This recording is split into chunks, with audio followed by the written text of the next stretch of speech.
Saludos amigos y amigas a su programa de Ética TV. Qué bien que están aquí con nosotros nuevamente para seguir reflexionando sobre las realidades que más nos desafían en el país desde esta perspectiva de la ética. En el día de hoy tenemos un tema muy interesante, pero muy interesante, y es el tema de la corrupción pública. ¿Qué tiene que decir la ética frente a esta realidad que afecta a tantos países del mundo y específicamente a República Dominicana? ¿Cómo podemos abordarlo desde el punto de vista ético? ¿Y en qué nos ayudaría la reflexión ética también para buscar caminos de enfrentar este gran flagelo que nos impacta a todas y todos? ¿Qué les parece a ustedes, Ivette y Leonardo? Hola, hola a ustedes, queridos telespectadores, y a todos aquellos que nos siguen desde las redes sociales. Como ha señalado Mario, pues este programa estará dedicado al tema de la corrupción administrativa, específicamente esa corrupción que se vuelve estructural, ¿no? Y que con frecuencia llamamos hipercorrupción, ¿no?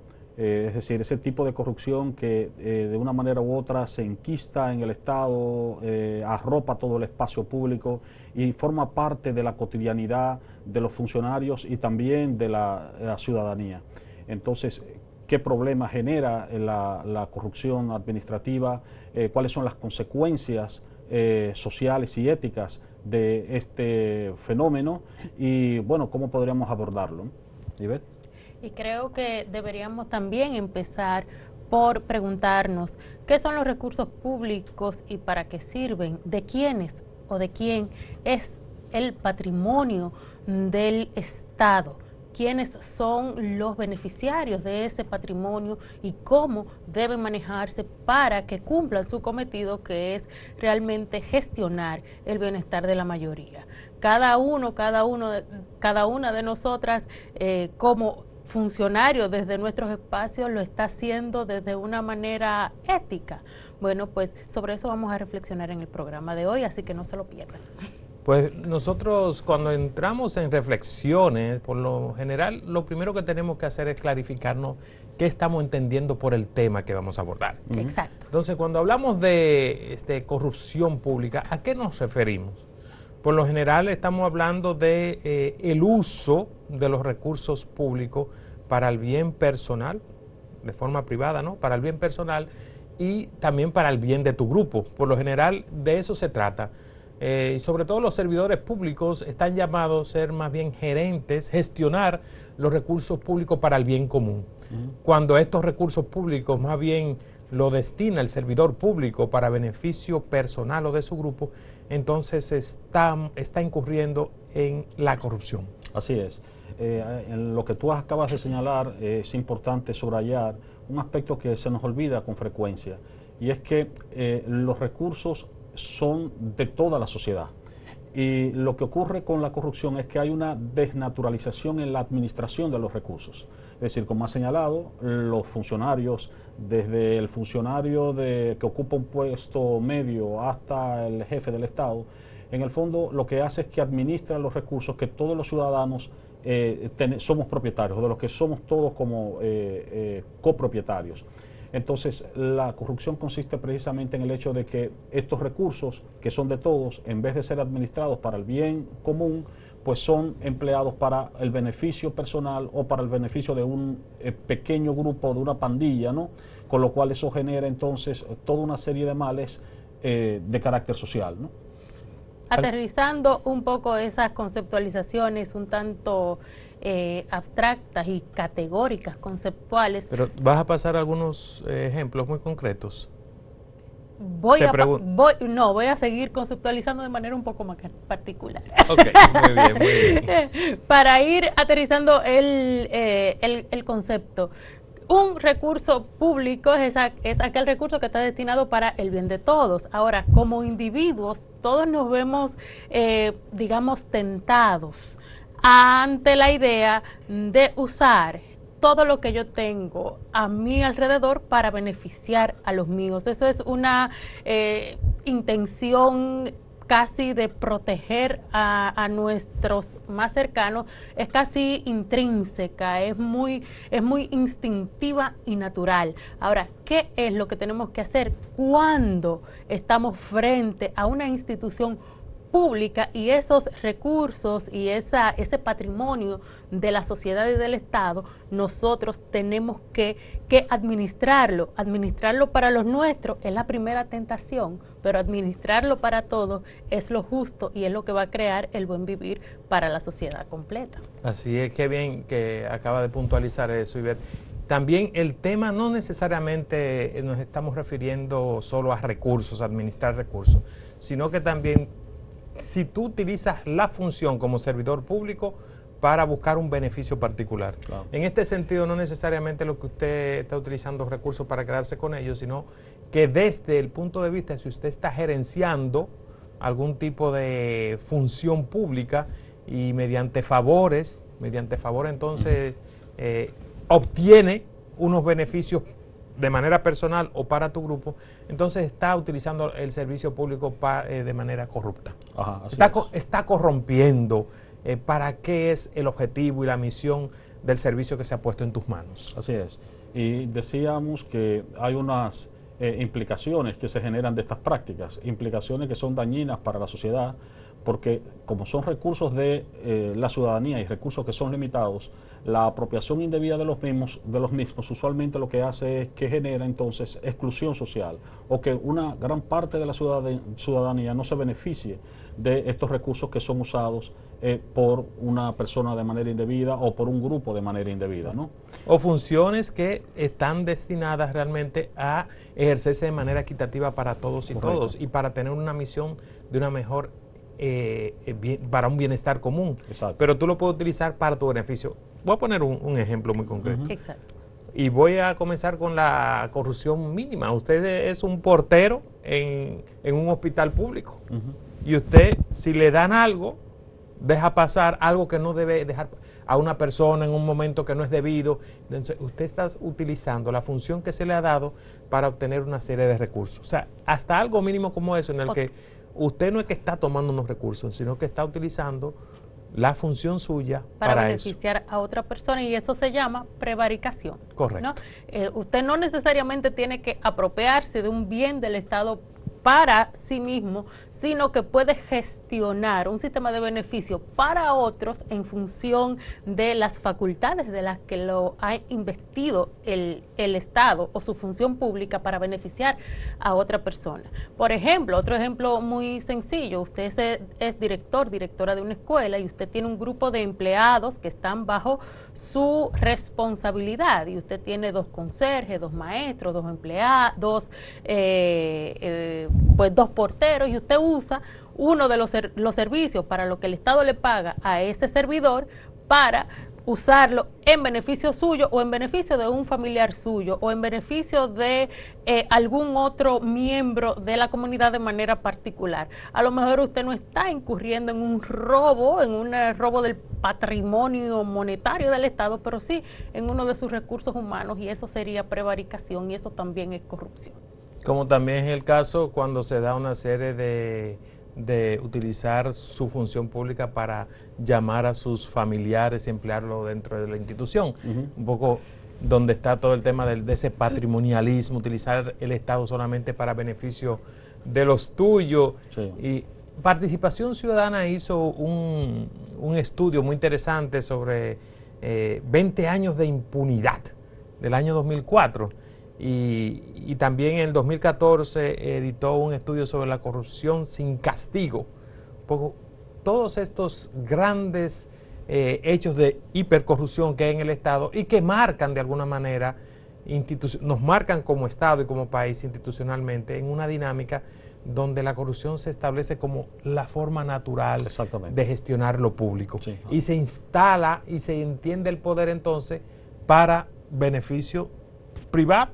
Hasta tal punto de que entonces se genera una inversión de valores, porque, bueno, tú has puesto el caso de un funcionario que aprovecha su posición para beneficiar a los suyos, entre ellos pueden ser sus familiares.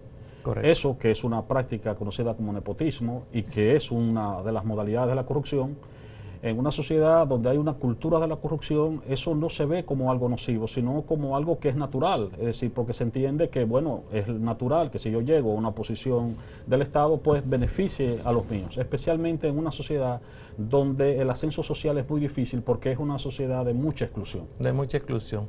Y vamos a mencionar así como grandes casos en que Participación Ciudadana nos señala y nos hace recordar. Por ejemplo, el caso de Félix Bautista, que actualmente siendo electo senador y sin embargo la gente vota nuevamente. O sea que hay una dinámica donde casos tan renombrados como este, en el que es evidente que ha sido una persona que no mediante la función pública ni tampoco heredó, sin embargo ahora es millonario, muy millonario, y la sociedad sigue votando, por ejemplo en la provincia de San Juan, sigue votando por él. O sea, la dinámica de aceptación de funcionarios que evidentemente han incurrido en temas de corrupción, pero sin embargo es aceptado. Ese es el caso que tú señalas de el funcionario público que logra apoyo popular. También es la expresión de una sociedad donde hay grandes debilidades, tanto institucionales como también, y también mucha pobreza, ¿no? Digamos, arropando a toda la sociedad. Y entonces, pues la gente ve en el funcionario público como una llave de acceso para resolver problemas que son personales, y es la expresión de hecho de una crisis de hecho del Estado y de el proyecto común, porque la gente entonces ya no ve al funcionario o al político como alguien que tiene que cumplir un proyecto social, sino más bien alguien que tiene que resolverle a él problemas particulares, ¿no? Yo creo que ese caso no ocurre únicamente con el caso del senador de San Juan. Ocurre en las sociedades, sobre todo en sociedades desamparadas, con un amplio margen, de un amplio abismo entre el pobre y el rico, y llega a esta especie intermedia, sea el narcotraficante, sea el político, a de algún modo gestionar esas carencias y subsanar esas grandes carencias que de manera sistémica y de manera tradicional excluyen a la gran mayoría. Pues la gente tiende a, por favores personales, porque les resuelve problemas muy mínimos, a volcar su simpatía hacia esa persona, porque la institución y el sistema no les responde a las necesidades particulares del ciudadano y de la ciudadana. Veamos el caso de Quirino, veamos el caso de Pablo Escobar. Pablo Escobar llegaba a los lugares y era un dios, y toda la gente se volvía de alguna manera cómplice de algo que, si tú le preguntas en otro contexto, sabe que está mal, pero en relación con Pablo Escobar callaban, lo mantenían en una especie de secreto colectivo, porque entendían que esa persona, esa figura, aunque su dinero venía del crimen, de las drogas, del narcotráfico, pues con relación a ellos les subsanaba y le daba más respuesta de la que las instituciones y de la que el sistema les proveía. Entonces son casos que hay que analizar desde el punto de vista de la ética, y cada uno, incluso a sabiendas de que éticamente eso está, condenan ese hecho en el que esa persona incurre, pero en su relación personal e íntima con ese sujeto, porque lo beneficia de manera directa, lo cubren y lo apoyan. Entonces, claro, yo de todas formas a mí no me gusta, y ahí quisiera completar con lo que dice Ivette, la vinculación de la corrupción del gran funcionario con la población carente en situaciones de desigualdad, en contexto de desigualdad. No necesariamente la corrupción se da, y sobre todo la más funesta y la que hace gran daño al país, es esa corrupción que se da entre connivencia entre funcionarios públicos y grandes capitales. Por supuesto. O sea, cuando nosotros vemos el caso de Punta Catalina, cuando vemos las relaciones de corrupción, todo lo que se compró en la Junta Central durante Rosario y que sin embargo no sirvió para nada, o sea que todavía está pendiente de que se analice todas esas compras de esos equipos, o todo el caso de Odebrecht. No se da entre población carenciada, sino se da entre grandes empresas y grandes funcionarios.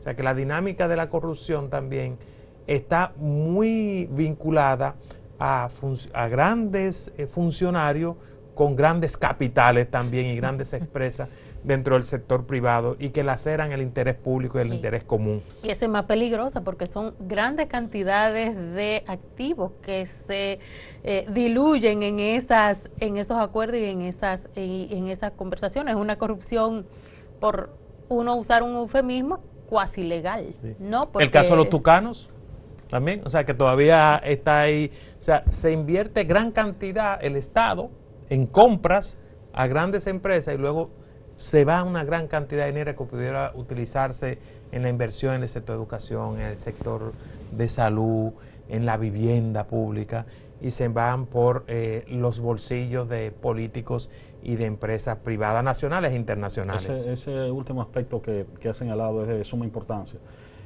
Decíamos de que las prácticas de corrupción administrativa tienen unas implicaciones negativas para la sociedad y esa es una de las fundamentales.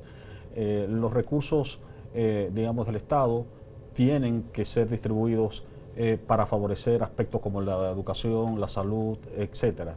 Y cuando hay prácticas de corrupción administrativa, lo que ocurre con frecuencia es que esos recursos que deberían ir a educación o salud, entonces les son quitados para entonces que un grupo se beneficie de ello, con lo cual entonces el mal todavía es más grave por ello, no solamente el hecho en sí del robo, de la apropiación de lo que no es propio, sino de las terribles consecuencias sociales que tiene para la mayoría de las personas entonces que tienen que sufrir mala educación, mal acceso a la salud, etcétera, etcétera. Yo creo que eso nos lleva a nuestro segundo segmento. Sí, y entonces quédense ahí porque vamos a seguir profundizando y usted imagínese los casos de todos estos, como escribió Participación Ciudadana en su libro, 20 años de corrupción, tantos años de impunidad en nuestro país. Vamos a seguir analizando, piense usted en todos los casos que se les ocurran y qué tiene que decir la reflexión ética sobre estos problemas y este fenómeno tan desafiante como es la corrupción en la administración pública. Nos vemos en breve.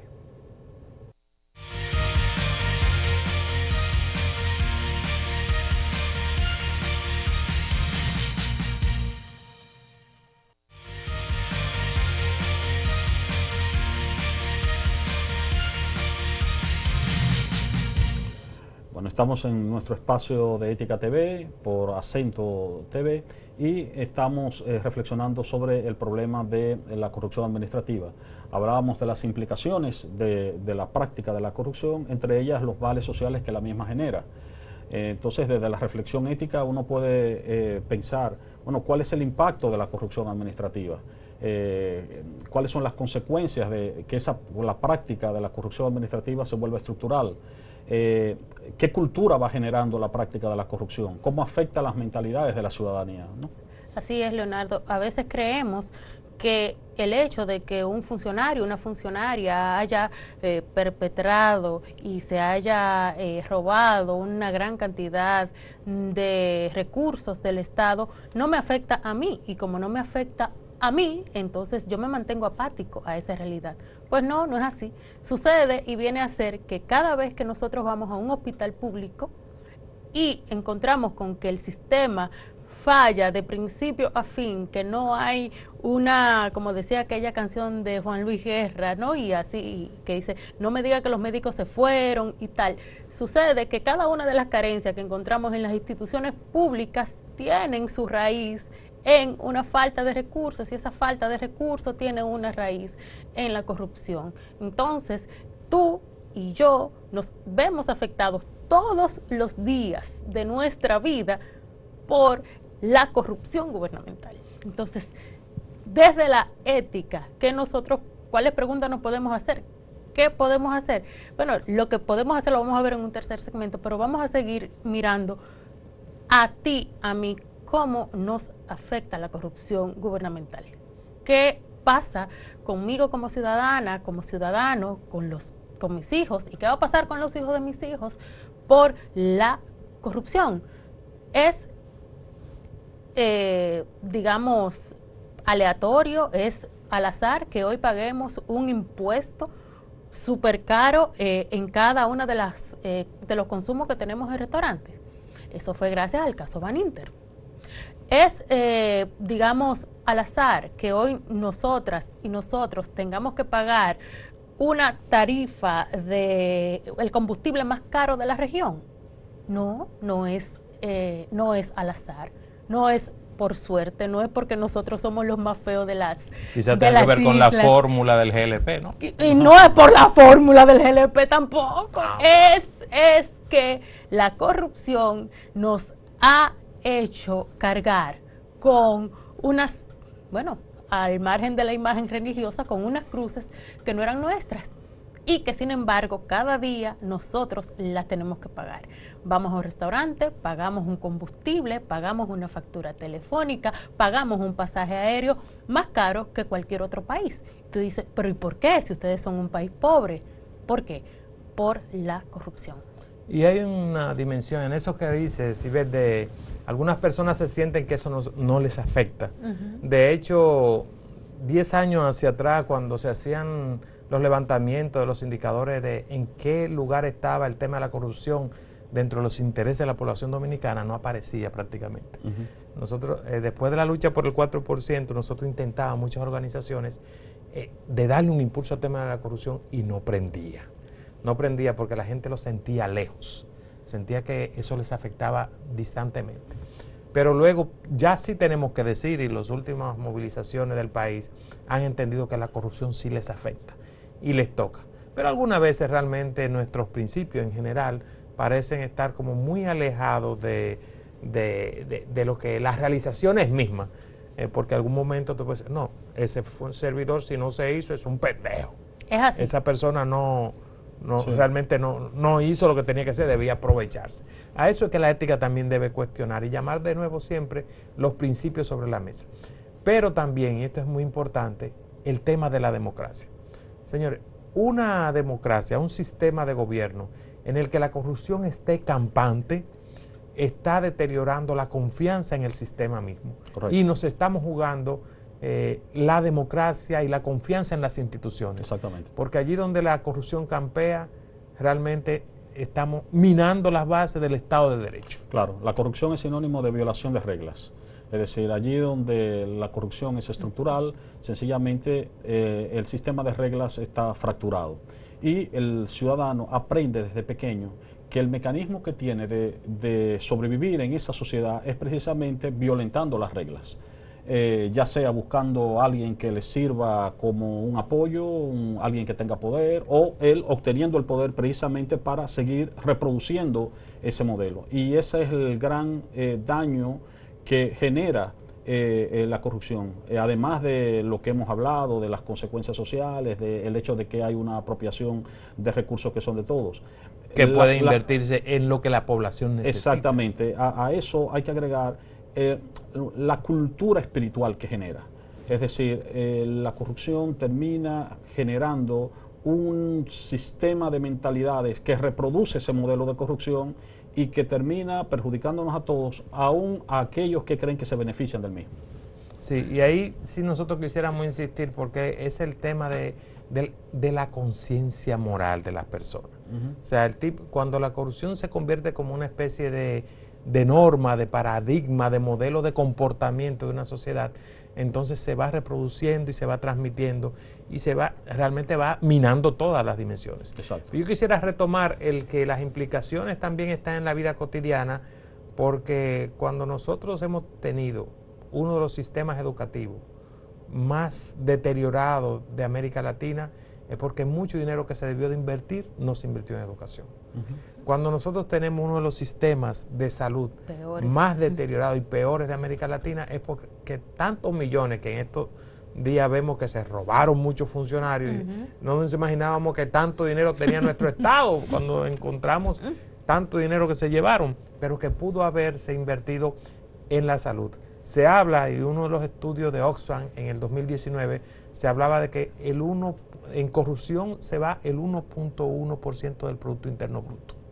Entonces, una cantidad enorme de dinero que pudiera invertirse. Un ministerio, más que un ministerio. Correcto. Más que un ministerio. Que sí. pudiera invertirse en vivienda, en salud, en educación, en caminos públicos, en inversión en los municipios para que cumplan eficientemente con sus funciones.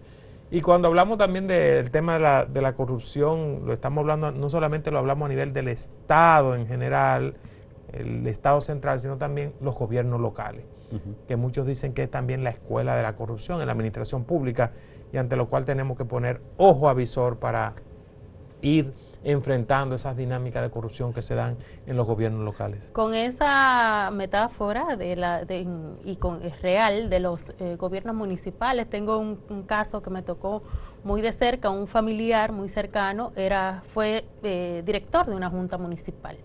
Pues ese director cumplió su mandato, salió de ahí, dejó los recursos que estaban en una cuenta, en un informe, salió de ahí. Hoy él vive de sus ingresos como maestro pensionado y, contrario a lo que todos pensamos que debiera ser un referente ético para los municipios y para la organización municipal, pues contrario a eso sufre un extraño señalamiento, que es el de no haber conseguido nada aún habiendo sido funcionario del Estado, aún habiendo administrado la cosa pública. Cómo es que hoy no tiene una gran casa, cómo es que no anda en un gran vehículo, cómo es que hoy anda apenas sobreviviendo con un salario de su pensión como maestro. Y aún para sí mismo él se mira frente al espejo de las críticas y se pregunta, caramba, pero a lo mejor sería que yo lo hice mal, pero yo no voy a salir como ladrón.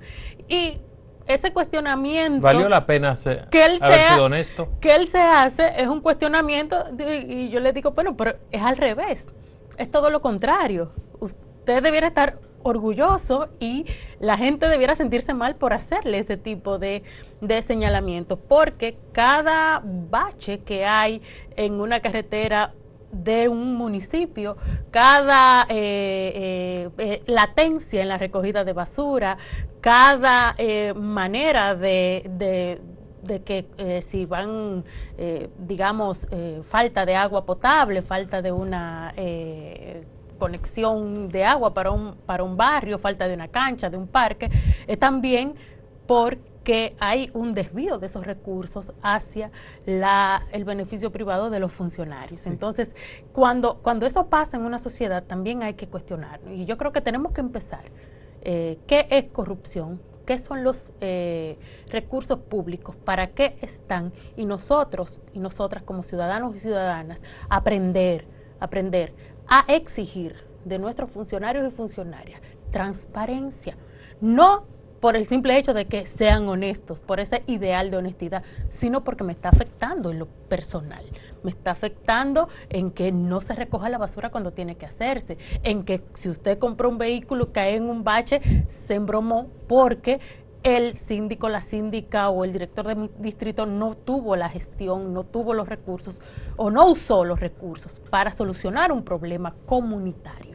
No, entonces ese ojo avisor que decía Mario, es que tenemos que ponérnoslo cada uno de nosotros y estar dispuestos y dispuestas a exigir de nuestros funcionarios transparencia para un correcto uso de los recursos del Estado, porque nos benefician a la mayoría y tenemos que saber hasta dónde tiene que llegar un funcionario o una funcionaria en el manejo de sus funciones.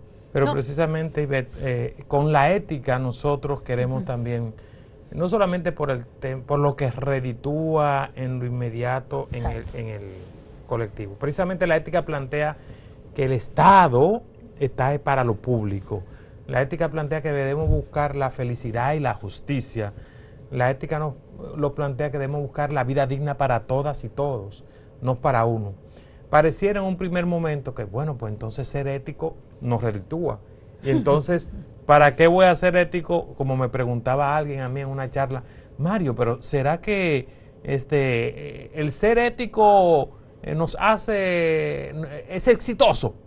Es una pregunta es exitoso para una sociedad. Exacto. Y de hecho, es exitoso para el individuo. Quizá en el corto plazo, usted en el corto alcance, usted vea que usted se puede enriquecer utilizando los recursos de los demás, pero eso no llega muy lejos, porque en la medida que se van fortaleciendo el aparato de justicia, usted puede tener complicaciones.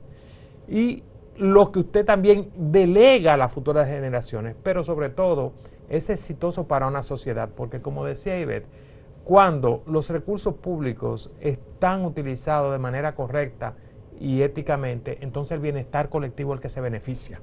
Y así es que va buscando una sociedad, y cuando nos encontramos como colectivo, buscamos ese bienestar general, no el bienestar particular. Claro que con el bienestar general de todos vamos alcanzando el bienestar común. Mientras buscamos la justicia, vamos buscando la justicia para todos. Mientras buscamos la dignidad, vamos buscando la dignidad para todas y todos. De eso se trata, y la ética quiere desvelar eso.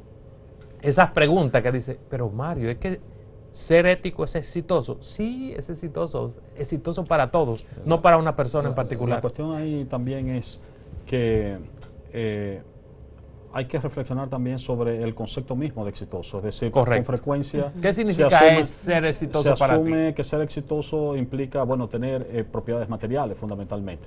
Entonces hay también un estereotipo, ¿no? De tener una mansión, tener un vehículo, tener fundamentalmente bienes materiales. Ahora, lo que usualmente esa persona no ha reflexionado es sobre si hay solo un concepto de éxito, si ese concepto es precisamente lo que debe representar el éxito, si el éxito es sinónimo de calidad de vida, es decir, hasta qué punto nosotros podemos tener, por ejemplo, un sinnúmero de bienes materiales, pero poca calidad de vida, o hasta qué punto nuestra experiencia está empobrecida, porque fundamentalmente ha estado dedicada a la apropiación de bienes materiales. Hasta qué punto una sociedad, su criterio de desarrollo se debe medir precisamente por esa noción del éxito material. Para poner un ejemplo comparativo, piensa en las sociedades que usualmente vemos como modelos de desarrollo. Son realmente sociedades donde la inmensa mayoría tiene muchas propiedades materiales, o por el contrario son sociedades donde la gente lo que tiene es muchas experiencias enriquecedoras y tienen acceso a una calidad de vida. Exacto, y sobre todo que tienen un sistema de bienestar garantizado, y ese sistema de bienestar garantizado no tiene que proveérselo de manera privada, sino que lo público, las instituciones públicas le proveen ese nivel de seguridad, ese nivel de calidad de vida, porque hay un sistema de salud que le responde a sus necesidades de salud. Hay un sistema educativo que responde y que subsana las necesidades educativas. Hay un sistema de infraestructura vial que subsana todo, que cubre esas necesidades, y ese nivel de garantía es lo que hace y lo que se mide en los índices de desarrollo como una sociedad desarrollada. Entonces, en una sociedad donde el individualismo tiene, y usted como trabajador, como trabajadora, tiene que privatizarse los servicios que está supuesto a proveerle el Estado, entonces, ¿qué quiere decir eso? Bueno, que usted como trabajador tiene que trabajar el doble o el triple de lo que tuviera que trabajar una persona en un país con todo ese sistema de seguridad ya provisto por la sociedad.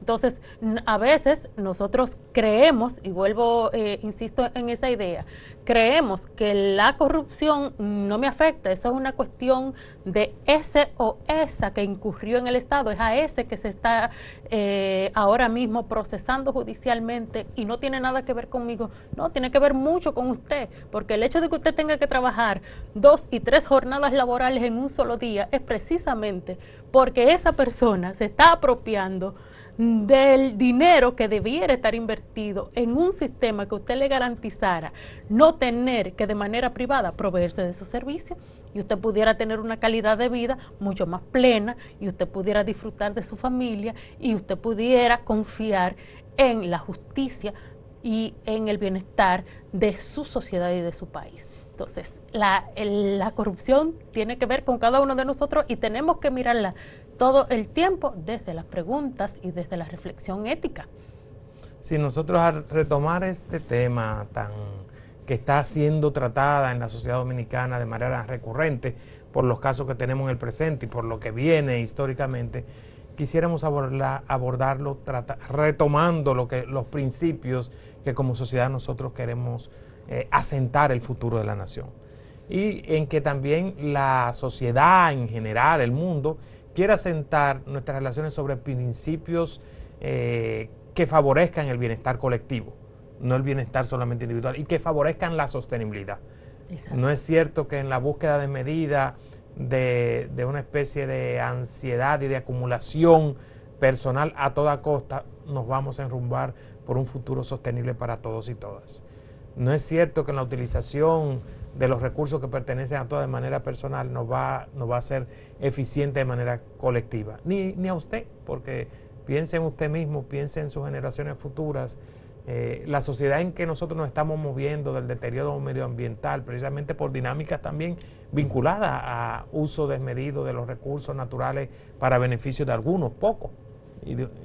Lo mismo la situación de violencia en la que estamos. Exactamente. Está todo emparentado en un olvidar los principios éticos sobre los cuales nosotros queremos fundamentar. Y una reflexión que asiente nuestras relaciones y el Estado que queremos construir sobre lo justo, sobre la dignidad de todas las personas. Sí, esos aspectos que ustedes han señalado, sencillamente la cuestión ahí es que no hay una solución individual, no hay una solución personal de esos problemas. Tengamos, por ejemplo, el caso de la delincuencia o el caso de la violencia.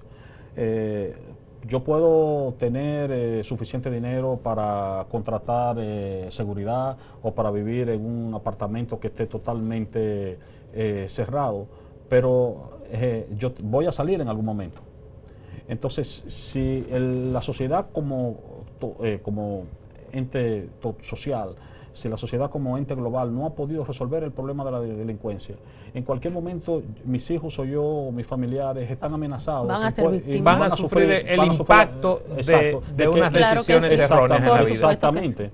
O por ejemplo, yo puedo tener dinero para pagarle a mis hijos un colegio privado y ellos tendrán una educación privilegiada, pero si la mayoría de los niños o de las niñas de esa sociedad no son educados, eso va a tener unas consecuencias sociales que tarde o temprano te alcanzarán. Te van a alcanzar, es así. Nosotros quisiéramos reflexionar no solamente sobre cómo desde la ética vemos críticamente esta especie de formato de pensamiento de corrupción en el que se está institucionalizando en el país, pero que gracias a Dios no hemos estado movilizando para decir que esa no es la vía. Quisiéramos reflexionar en el próximo segmento qué acciones desde el punto de vista ético se pueden tomar para enfrentar este gran desafío. Así que no se vayan de ahí para seguir reflexionando sobre este tema tan importante.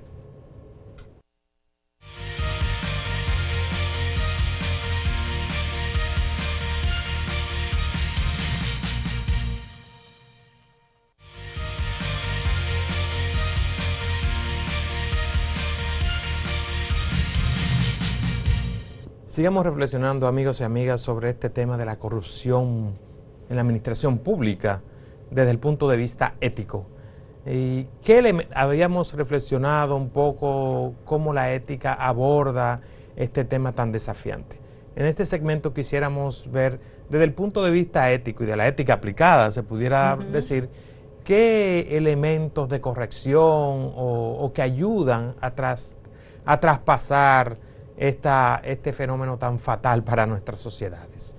Hay en nuestras sociedades hay por lo menos una de las herramientas clave que tanto a nivel privado como a nivel de las instituciones, de los estados se han ido desarrollando, porque la ética no quiere ser como una especie de compendio de normas que ahora usted debe de aplicar, que vienen desde fuera. No un recetario. No es un recetario. Entonces se ha estado promoviendo lo que son comisiones de ética, que tienen la virtud realmente de plantearse diálogo para ver hasta qué medida las decisiones y actuaciones que a nivel institucional nos estamos dando son coherentes con los valores y principios que decimos que queremos desarrollar en las instituciones. Ajá. ¿Sí? Y son necesarias esas comisiones porque son los mecanismos reguladores que va estableciendo la propia sociedad. Porque recuerden que nosotros hablamos sobre qué es la ética. Entonces, la ética, decía ya Leonardo y decía María, no es un libro de recetas, no es una lista en la que podemos decir esto sí, esto no. Es una constante reflexión sobre nuestro accionar privado y público para lograr una convivencia armoniosa y para lograr vivir bien. ¿Qué pasa con la ética? Cuando nosotros nos ponemos a reflexionar sobre los casos de corrupción que han sucedido en los últimos 20 años y lo comparamos con los casos de corrupción de hace unos 100 años, lo que ahora es corrupción, a lo mejor antes no lo era, ¿no? Lo que ahora nosotros vemos como racismo, como exclusión, a lo mejor en una sociedad de hace 50, 60 años, antes no lo veíamos de esta manera. Entonces, porque la sociedad, conforme va pasando el tiempo y conforme va escalando en su escala de progreso y de bienestar común, va instaurando una serie de principios que van dictaminando qué prácticas son fortalecen el carácter. En ese desarrollo de la conciencia ética de las sociedades. sociedades. Desarrollo de la sensibilidad. Exacto. Sí. Entonces, por ejemplo, hoy tenemos, por ejemplo, una sensibilidad hacia el medio ambiente, que tú señalaste, exacto, que antes no existía. Exactamente. O hacia los animales, o hacia el papel de la mujer. Exactamente. Es decir, ese desarrollo de la sensibilidad pues hace que nos replanteemos la manera de relacionarnos con el entorno, con nuestros semejantes y eso y de una manera más digna y justa, que es lo que buscamos siempre, en esa mirada de ir alcanzando niveles de decisiones y de relaciones más justas y más dignas. Y yo dije lo de las comisiones éticas, que deben ser un espacio con mucha libertad en las instituciones para reflexionar y plantearse los temas que tenemos que enfrentar colectivamente en las instituciones y que deben gozar de cierta independencia y de formación y reflexión. Pero previo a ello, y en República Dominicana ha sido muy importante, el tener una ciudadanía, y Beth lo decía, que esté demandando transparencia y que esté viendo y exigiendo un comportamiento adecuado de sus servidores públicos. La articulación de movimientos sociales. Una articulación de un movimiento social que esté siempre demandando que las decisiones y actuaciones públicas estén basadas en los principios que decimos que busquen en el bienestar común, que sean transparentes, que sean dedicados los recursos a lo público, al bien común, es fundamental. Y es fundamental porque lo que ayuda ese movimiento de articulación social es a cambiar las mentalidades. Es decir, contribuye, por ejemplo, esa relación que tú decías que no se hacía entre la corrupción y la situación de exclusión social o de pobreza. El movimiento social ayuda a la vinculación, a que se vea esa vinculación. Pero también ayuda a que cada vez más nos veamos como sujetos de derechos y de deberes, entonces como ciudadanos. Esos son aspectos muy importantes. Yo quería también agregar con respecto a lo que tú decías como mecanismos, digamos, de abordaje para estas cuestiones de problemas.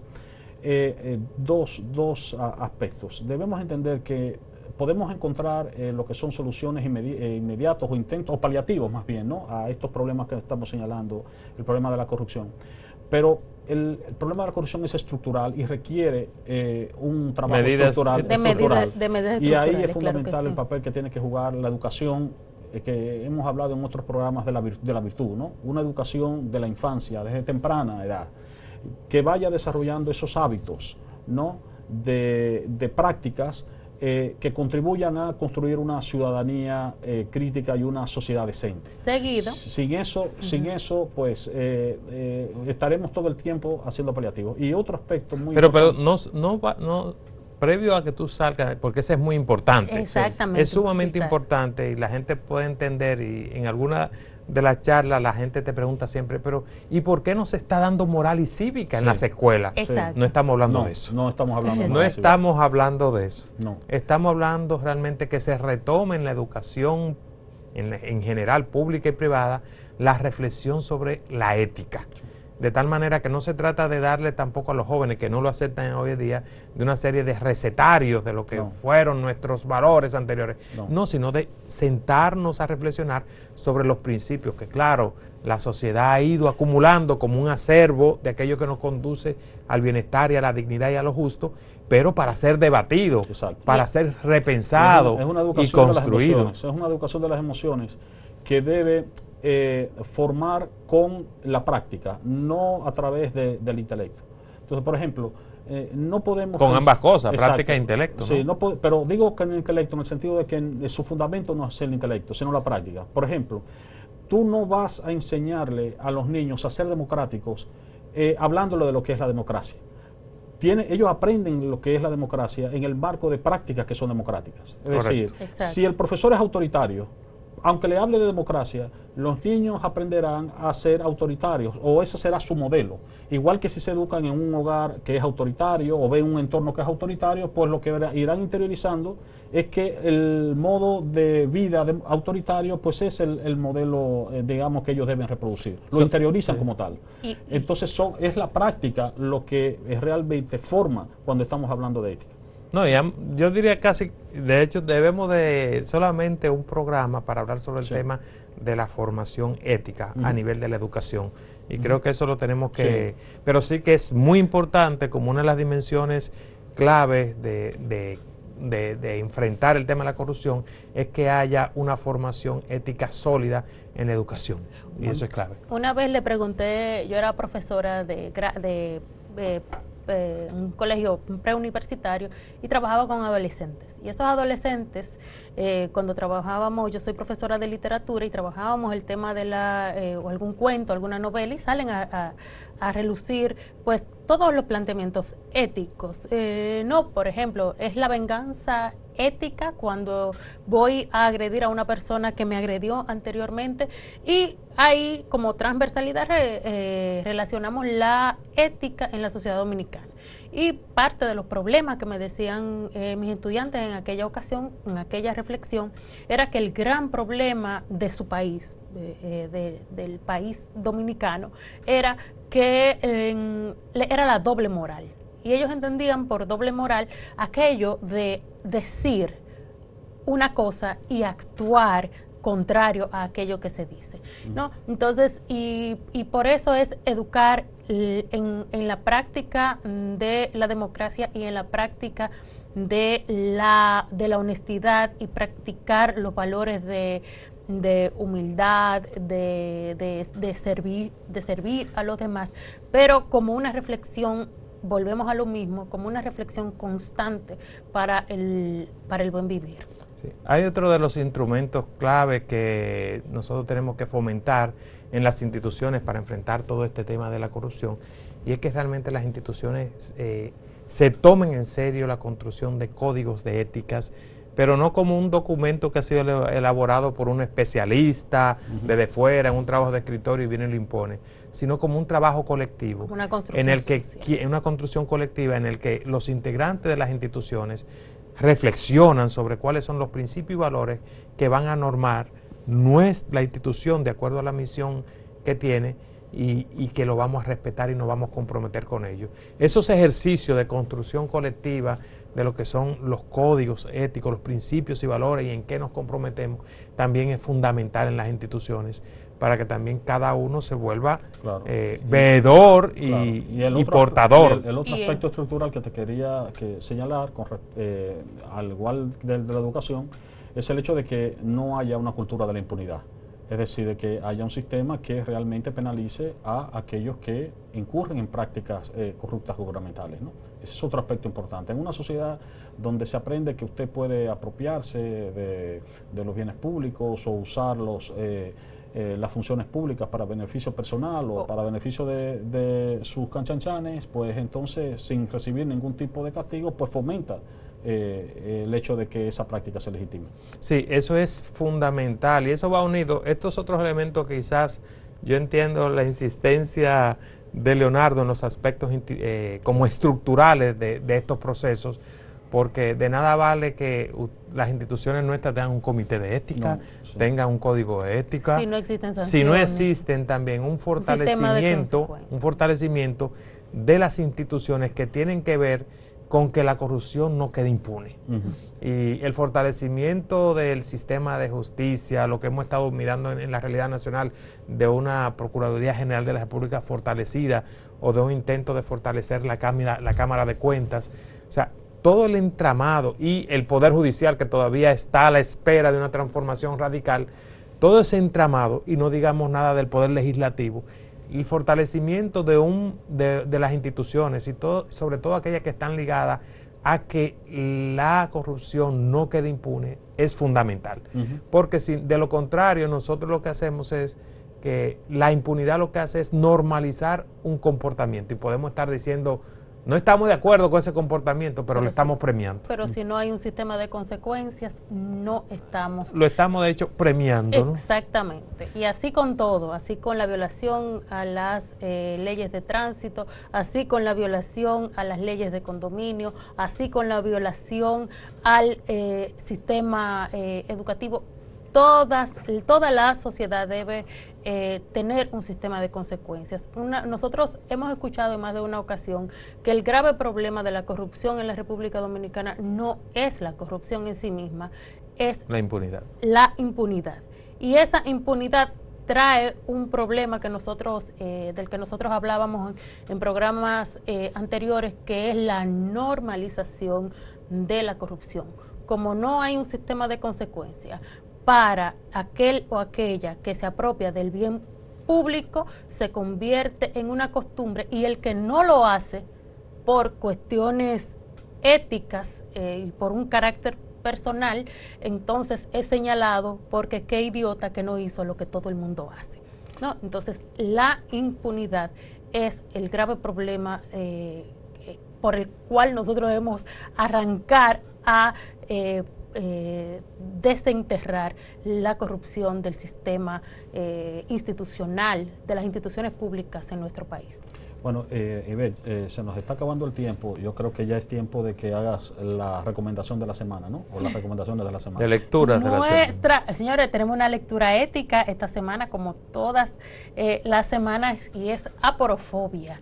La aporofobia es una palabra que se inventó la filósofa española Adela Cortina, que se llama rechazo al pobre, ¿no? Ese aporo, pobre, y fobia, rechazo, odio, negación del pobre. Y en ese libro ustedes lo pueden encontrar, está ahí ahora en nuestras pantallas, lo pueden encontrar en YouTube muchas reflexiones sobre Adela Cortina, sobre este libro, que consiste en nosotros mirar la pobreza también como un sistema de exclusión que tenemos que erradicar, porque el pobre o la pobreza como conglomerado no es culpa, como nosotros, escribía Leonardo en una columna la semana pasada, el jueves pasado, la meritocracia nos hace pensar que todo lo que tenemos es producto de nuestro mérito personal. Del mérito personal y porque yo me lo merezco. También hay una cuestión sistémica. Hay un paradigma sistémico de que si usted nace pobre, usted casi siempre termina pobre, ¿no? Porque hay un sistema que no le permite a usted salir de la democracia, y existe del otro lado un rechazo a ese sujeto, a ese otro, que no me ofrece un sistema de intercambio y que no me ofrece un trato de doble vía, de doble conveniencia. Entonces, búsquense ese libro, busquen en YouTube Adela Cortina y busquen este libro Aporofobia, que estoy segura que lo van a disfrutar. Me gustaría también recomendarles, para aquellos que van muy a prisa y no tienen tiempo para sentarse a leer ese libro, hay este tema de la corrupción y cómo combatir la corrupción. Manuel Viloria, en YouTube pueden encontrar una ponencia que hace en la Universidad de Valencia sobre el tema de combatir la corrupción, y lo hace desde el punto de vista ético. Así que, y también tratando todo este tema de la administración pública, y nos menciona como país. Así que yo les invito también a buscar en YouTube esa conferencia sobre combatir la corrupción, Manuel Viloria, y sé que va a ser un buen complemento a esta reflexión que hemos estado realizando en el día de hoy con ustedes. Así que nos despedimos con estas recomendaciones, esperando encontrarnos nuevamente aquí en su programa de Ética TV. De Ética TV.